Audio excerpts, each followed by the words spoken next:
Hey everybody, it's Ryan from Pi Records, and I'm here with the Merinuks. How are you guys? Hey, we're doing good. Hello. Good, thanks. Awesome. Thank you for being on the show. I've been looking forward to this. I've been listening to your music, admiring the awesome artwork of your EP and your albums.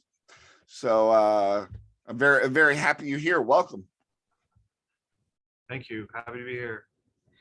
So let's start off by introducing yourselves right to left, and what instruments you play. Go ahead. You're right. I'm Adam. Play drums, do some singing. In the Merinuks. I'm Don. I play bass and do some singing. And It's Larry. I'm the head honcho. Yeah, play guitar. Awesome. Not really. So He's lying. I get the paychecks. So you guys are from Hamilton, and you guys know Night Chill, and you guys play with Yep. them. Correct. Your styles they go well together. The themes that you talk about, but what makes you different from them as far as style wise goes? How would you describe your music? well, I don't know if you're comparing it to Night Chill. They're more sort of instrumental, I think, and they're definitely going down a particular vein.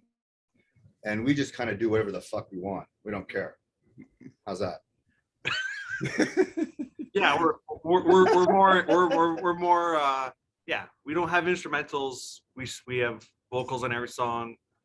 We sing about some creepy stuff. Anything. 3.5 Cool chords we stuff. play. 3.5, maybe 4. We've reached that 3.5 chord limit now. But we do, like, there is some similarities with Night Chill. Like, we had Taya play theremin on our song King Merinuk on the second EP. So she's collaborated with us, and we hope to collaborate with them one day. But yeah, we've played with them with their first show in Hamilton. That was the day before everything went into lockdown in Canada. So it was like March 13th, and then the world, it was like Friday the 13th, and then everything went to shit after that. And it was like you could still see show posters from that show years later on lampposts around the city, because there's just nothing else happening after that. We survived. We did. We're survivors. Actually, our very first gig that we ever played as the Merinuks, Thea did a little solo thing with her theremin. Oh, she nice. She went on before. That's Like on YouTube. Yeah, that was like the Oh, nice. first I don't gig. remember that. That was like a last minute thing. She just had this thing. And so you told me she was going to play. It's like, okay, I don't know who this person is, because Yeah, I that's hadn't met her yet. I don't remember it. And doesn't remember it either. so she played along to sci-fi backing music, and then we came on, and it was a afternoon show. Yeah, it was and cool. It was awesome. So yeah, we are tight with Night Chill, big time. They're Awesome. great. So one of the things I noticed is, I don't know if you would describe yourself this way, but it's more of a punk rock kind of New York Dolls type of vibe. Would you agree with that? Yes, as a compliment. In Yeah. fact, we have a song called Dolls, Dolls, Dolls, which we haven't recorded yet. Maybe you want to talk about it. But it's a Dawn song. It's a Don song. Don It's song. our song. Yeah, I'll have to say, growing up, I must have worried my parents, because I'm sure other kids were watching TV and they're like, fucking talking about Hank Aaron and fucking Joe Namath, and I can give a shit about sports. And but then I saw the Dolls, so I saw a bunch of guys jumping around on stage with makeup and wearing their Aunt Sadie's dress, and I was like, yeah, that's for me. And yeah, that was like, at a very young age, I remember the Dolls are one of my earliest like rock and roll sort of memories. Still has that dress. I still have that dress. Did you actually get to see them? I saw them, not in that form back then, but my son's first concert, he was even 2 years old, was the New York Dolls played the Burlington Music Festival in the form that they were in. I think David Johansen and Sylvain, they were the only ones like left. They played, so yeah. I did Johnny Thunders though. And I was in a band once that we opened up for Johnny Thunders at the El Macombo. Oh, awesome. We opened up because we had to play a set because Johnny wasn't feeling so well and he couldn't go on right away. So we filled the spot, and it was I was very fortunate to be there. That's awesome. That's a great story. The what inspired you to go down this direction? Because I know a lot of musicians have a lot of different influences. What made you choose this route? Was there a song you guys were messing around with and you said, okay, we're gonna focus on this? I don't even think it's that's not that planned out. It's very organic. I have to say, I was, sort of like when punk rock first started happening, that's when it caught me. And then a few years later, then it got Larry. And then, several years later, it got Adam. And I think that's our roots. But, I was listening to the Fifth Dimension coming over here. Influences are varied and I don't think we consciously try to, if anything, we consciously try not to be predictable. Yeah. We want to talk about what we wanted, what we would listen to. So if we create a song, it's something we'd want to hear ourselves, not because everybody else is playing that type of music. So if I want to listen to it, that's what I want to hear. Yeah. And also, I'm from a different era from Don and Larry. I'm the child of the band, yes, but the tallest. And so yeah, it's a mix of all our various influences. Like Larry listens to stuff we wouldn't listen to, and vice versa. So, but we have a lot of common ground, like a ton. So it's great. And we work together. Everybody, there's no, someone comes up with an idea, and we try to get behind it and make it work, because and all our songs we're not, it's not like Genesis. We're spending a 15-minute song. Like, also one of our things is like, don't bore us, get to the chorus. Yeah. And we don't have any songs over 3 minutes long. I don't know if you do anything. You do 3 minutes and 2 seconds. 3 minutes and 2 seconds. There you go. Now we're progressive rock. Yeah. Yeah. You guys have a pretty catchy tune that's only a minute 29. Well, I get bored after playing a song. Which one is that? Is that been out of shape? Which song is it? Yeah, I think it's been out of shape. Yeah, I was listening to it today. That's a great song. I just want to make it quick. I got nothing to say other than what I said in that song. And then technically there is theremin on that song. It's really buried, but Taya is technically from Night Chill on that song too. Is it? I didn't know. But very, very buried in the end. I'm on it too. And Larry's on it. Yeah. And to be clear, they're two lead singers, so there's Larry, we'll refer to Larry's songs and Don's songs probably at one point in the interview. So we have that cool dual singer thing going on, like a Husker Du thing. But Yeah. So I thought it was like Simon Simon Garfunkel thing. Of course. Captain Tennille. Captain and Tennille, better yet. Get that info. You want to be Tennille? Carpenters. Carpenters. Yeah. Well, he never really. sang. Yeah, no, I don't think so. That Okay. one doesn't work We're either. gonna stick with Captain Tennille. Captain Tennille, that's what we're like. So would it be fair to say that the songs that you come to the table with are the songs that you sing? Yeah, sometimes We're very. It depends. That's how we feel. I'll stick my my nose in Don's things. louder, so Yeah, so that's the way it goes. he's got a bigger voice. Yeah, but there's been a time or two where Don's hijacked Larry's song for the better, and no one got sore about it. So yeah, it happens. That's But no, what- but no. That's what you think.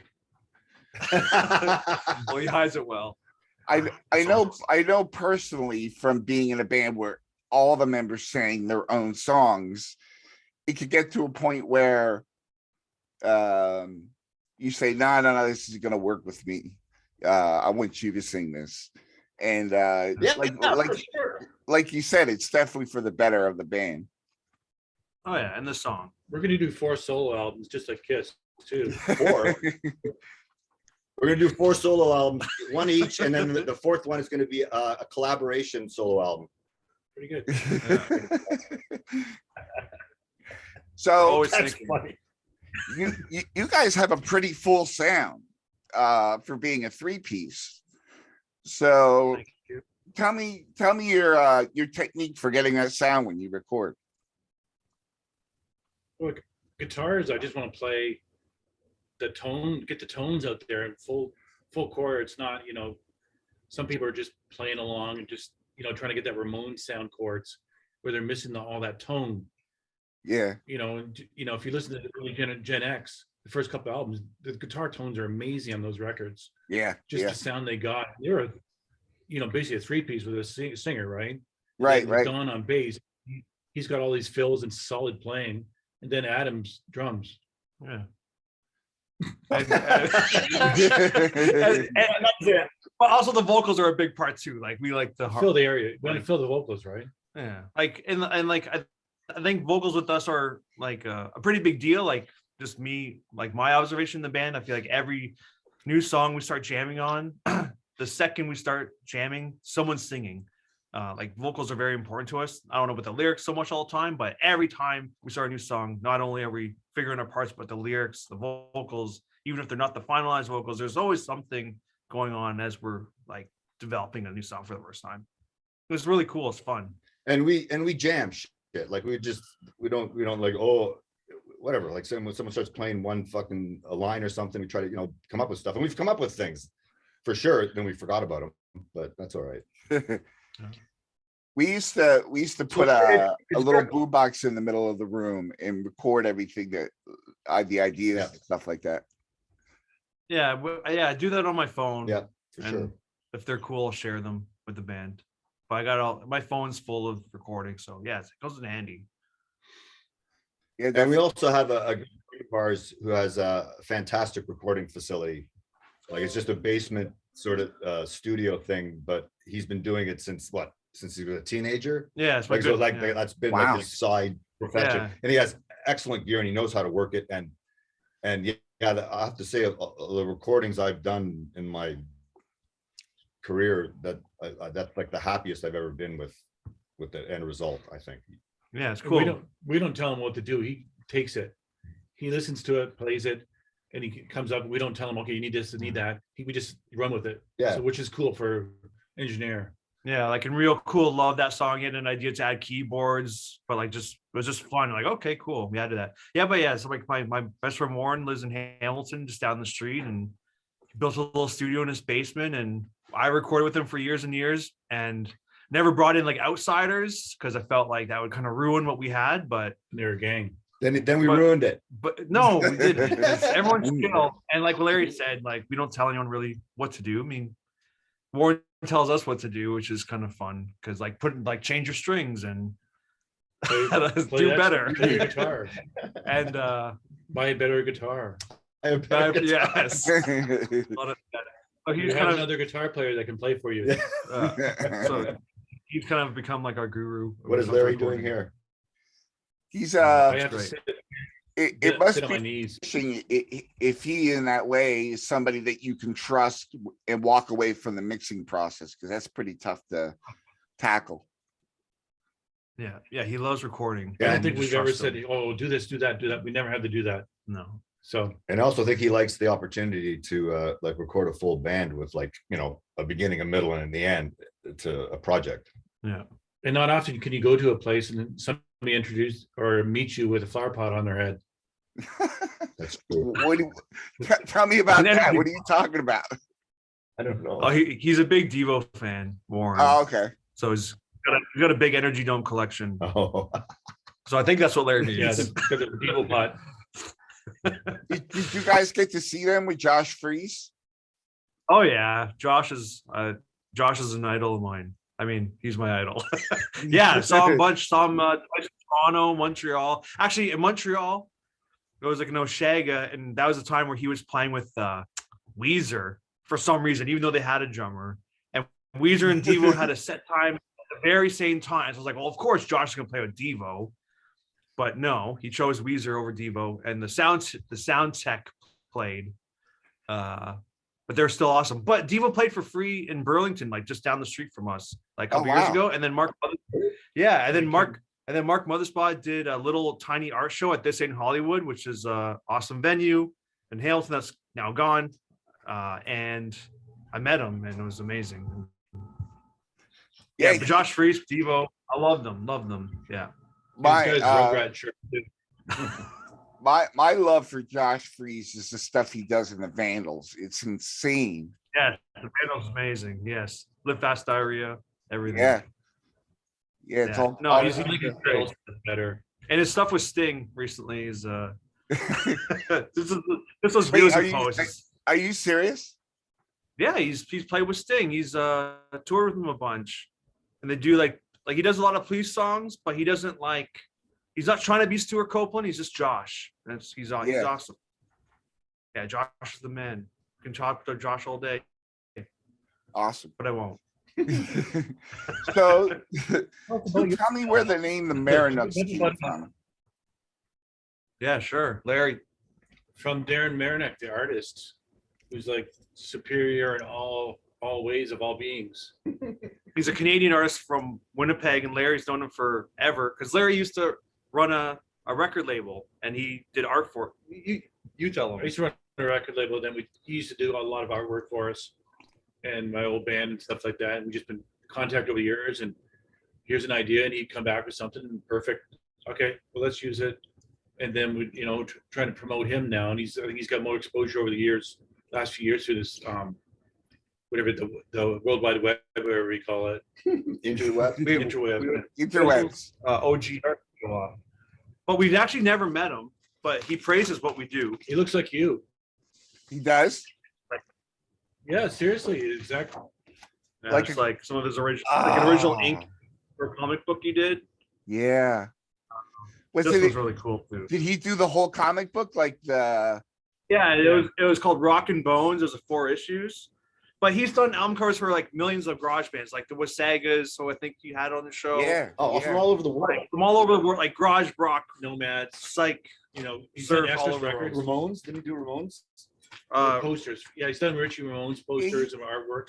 There, Yeah, the one that kind of looks like that is it the Acid Eaters? Is that the one he did? No, he didn't do Acid Eaters. No, the No. Ramones. No, he did Richie Ramones records. A couple of records. Oh, Richie for him. And our Ramone. logo too. No, and Our any their logo is logo. he made that. He designed that logo for us. But yeah, he's That's an awesome guy. We never met him. What's really cool about him is that he believes in like waste not, want not. So if we want any art, he basically says, this might be a secret, but he says, go to my blog, find something you like. And if you like it, I'll dig up the digital file and I'll fix it up to kind of add like your band's That's logo. your secret? Like that's what what the 2 EP covers were. They're older pieces of Merinuks art, but he repurposed them. He's got thousands of pieces, But but he's got so much. he's done over 200 record covers year to date. Wow. Or not year, for his time. That's He's some- worked with Estrus Records. He's got a Okay. huge background with them. He did, yeah. did their garage fest. They used to have a festival. He used Yeah. to do all the posters and stuff.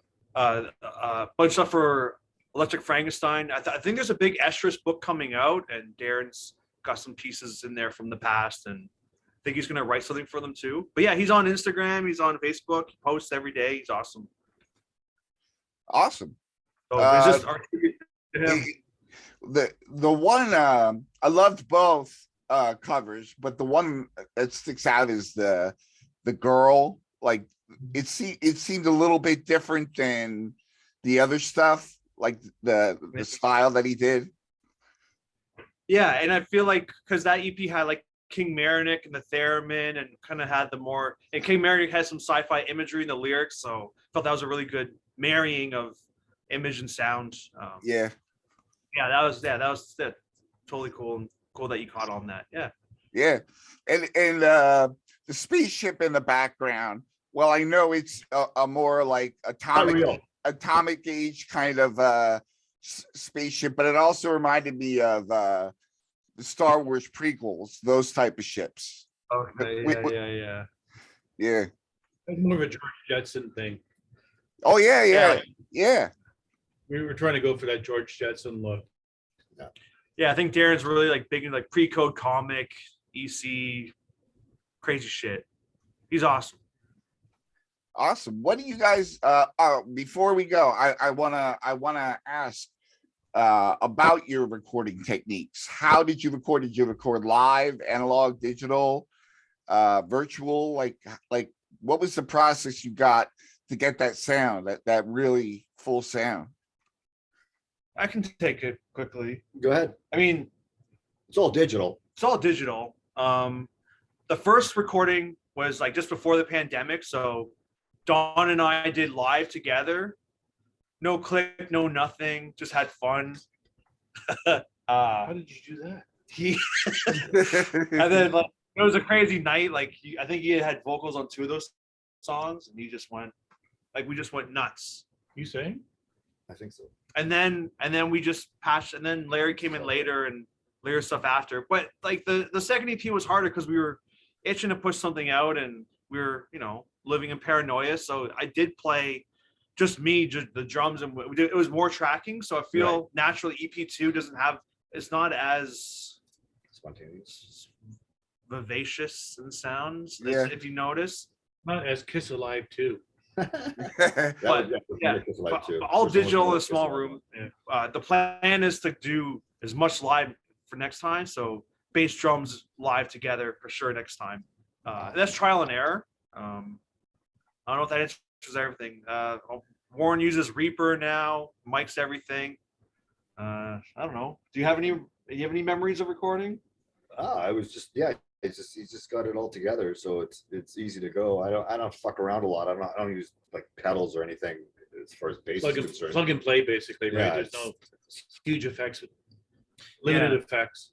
I'm not like, oh, my fucking tone was just loud, I guess. Yeah. I think sometimes we like to think that we're like budget rock, like that term from like the Mummies and bands that actually did budget rock. But that's what you But- think garage band are. Yeah, Isn't that yeah. like kind of that idea? Yeah. So we're like a little more than budget because we have computers, and We're high budget, low level.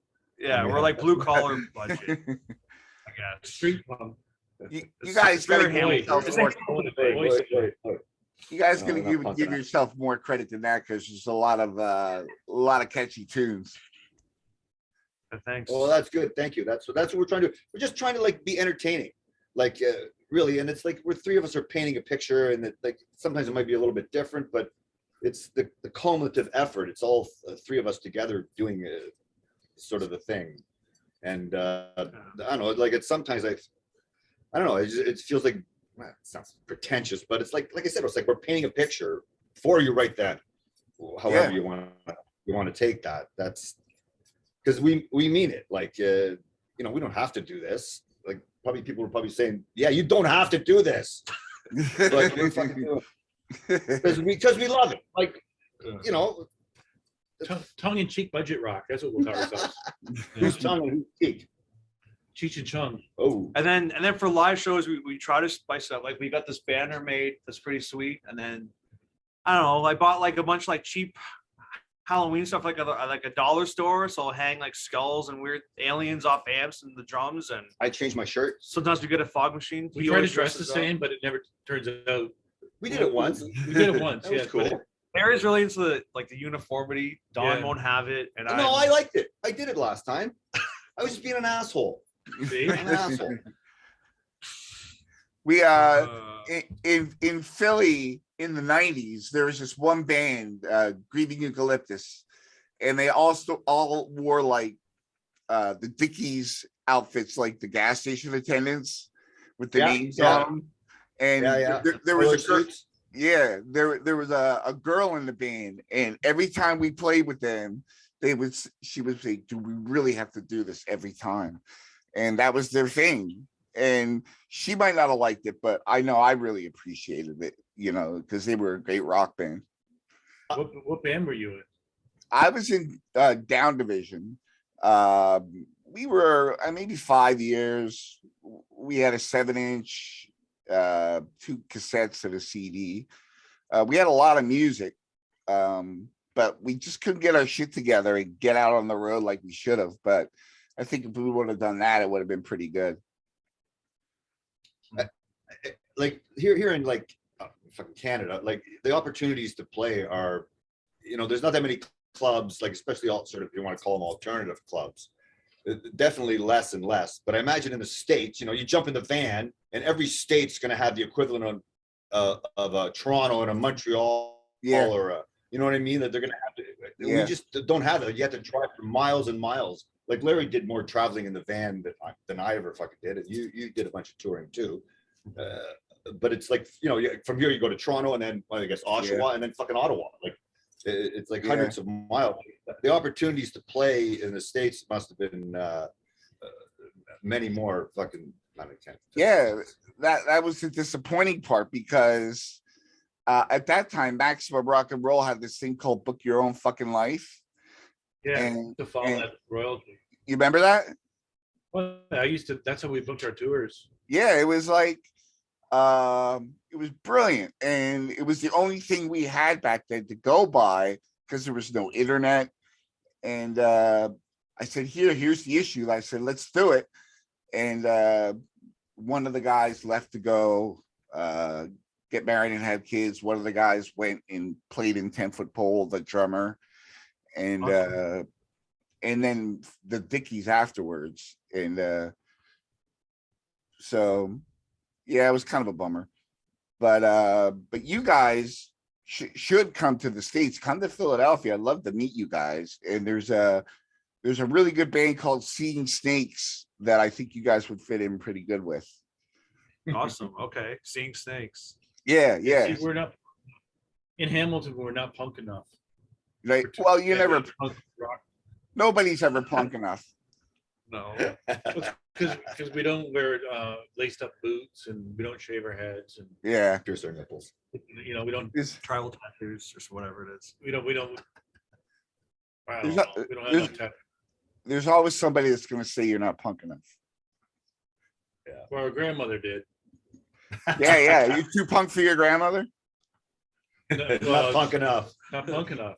Oh. I didn't agree. You didn't agree we weren't punk enough. You guys need to scream more and jump around and Get out.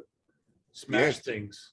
Yes. You know, I love music that makes me want to smash things. That's one of my favorite vibes to get. Even in surf music, the faster stuff like makes me want to break things. we gotta do surf song. We have a new Yep. surf song. It's like we have so many new songs that we haven't recorded. Like, so we're itching to record. We will record soon.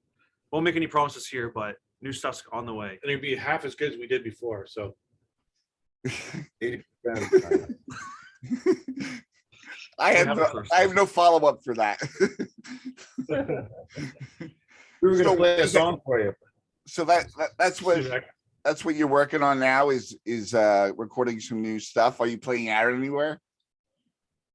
So like we had a show with this new band Ultra Bomb scheduled. There was Greg Norton from Husker Du, Okay. Vinny from the Mahones out in Kingston, Ontario, and UK subs. Jamie Oliver from UK Subs. I think he got kicked out. Or he's not in the band anymore, but he's still awesome. That was supposed to happen. It got canceled twice now because of COVID. They're still touring. They just put their song out yesterday. It's pretty cool. But yeah, we're just looking for shows. We're jamming, writing, and We did have a show that was proposed to us with a hairless metal band, but we couldn't play because I'll be away. yeah. And we did a show just before Christmas. That was awesome. Yes. With the Wasagas. With those Segas. And, Oh, awesome. It was awesome. Responsibles. Yeah. I asked them to play, and I didn't think they'd say yes, but they did, and it was amazing. Yeah, it was a good show. And that Amazing. was the awesome. last show before they shut it down again. Yeah, and then we shut her down again. Yeah, and then Yeah. and now that venue's closed. What's It's the bad. situation up there now? Like I heard there was more restrictions put down. No, they're taking No? more away now. It's opening up again. Oh, good. But yeah, all through Christmas, Jan, most of Feb, it's been pretty shuttered.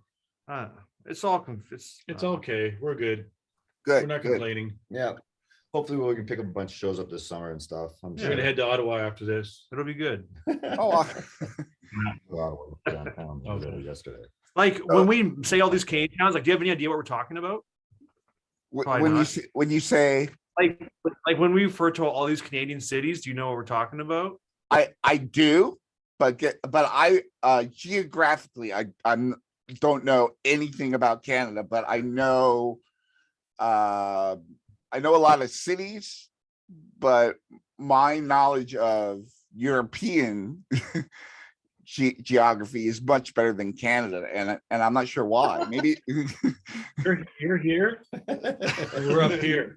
yeah. There's like a little border. With a Is he in Philly? big snow fence. Is he in Philly? Yeah, I guess. I got a Yeah, cousin I'm in Philly. What's You that? know- You didn't know him? Yeah, I Who? got a cousin who lives at the he works at the library at the university You in know him? Philly. Hey, do you know him? It's Mark. Like, yeah. Mark's a good guy. Yeah, I know. He died. You got to say when someone says that. You know, Mark? Yeah, he died. He didn't die. He's still there. Killed in the photocopier Yeah. room. What university? I don't know. Penn State? Penn State? Yeah. University of Oklahoma. Does that make sense? Yeah, Penn State. Penn State is out west of where I am. It's on the other side of the state. There you Might go. not be his cousin then. I'm better at your geography than you're at mine. Yeah, you are. You're closer. Well, I know you're in a room now with pie behind you. Yes. Is Germantown in Philly too? Is there Yes. a place called Germantown? Oh, I've been my there God. You do know it better. too. I know they have Philly cheesesteaks. Yes, they do. I had yesterday. We took my daughter to Temple University, and I had a cheesesteak biscuit. I've never had one in my life, and it was really good. Ages. Blasphemy. Really How heavy. did It was really What was heavy. that? All these years. So before we go, I want people to know where they can find you on social media, and how can people get a hold of your music? From a casting couch right now. We're on Bandcamp, so you can buy stuff digitally there. We did have some CDs. There was a label called Ramones Core Records, and he bounces around a lot. I don't know where he is now, but he put our CDs out.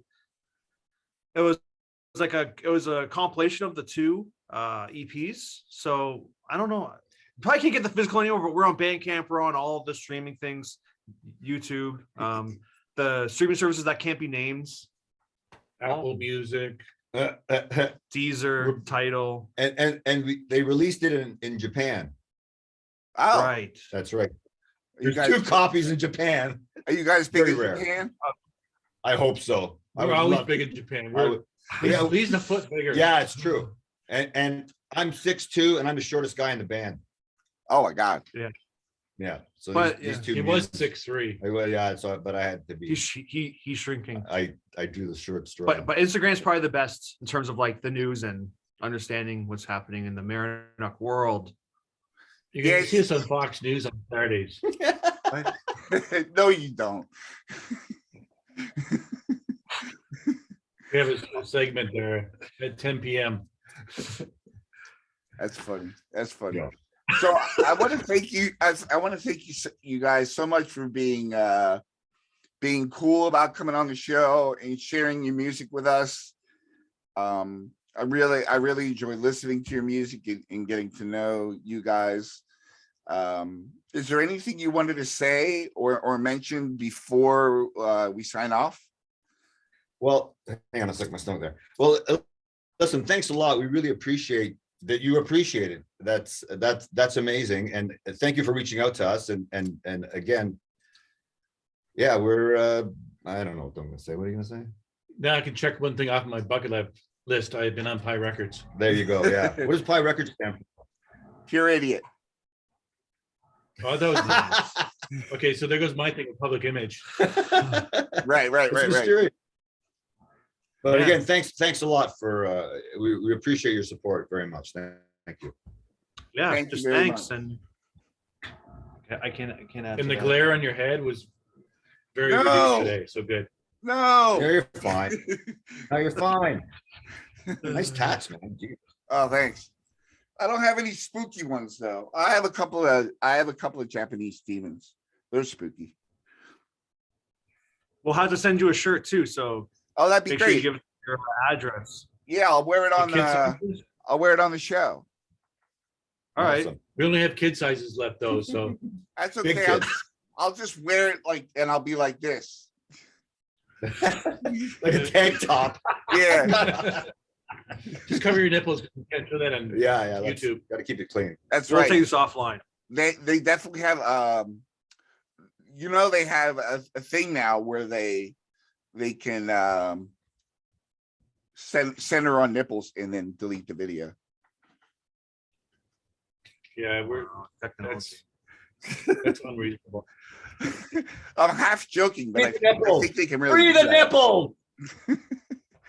All right, guys. Thank you so much, freedom. and have a great day. You You too, too. mate. Thanks a lot. Thank you.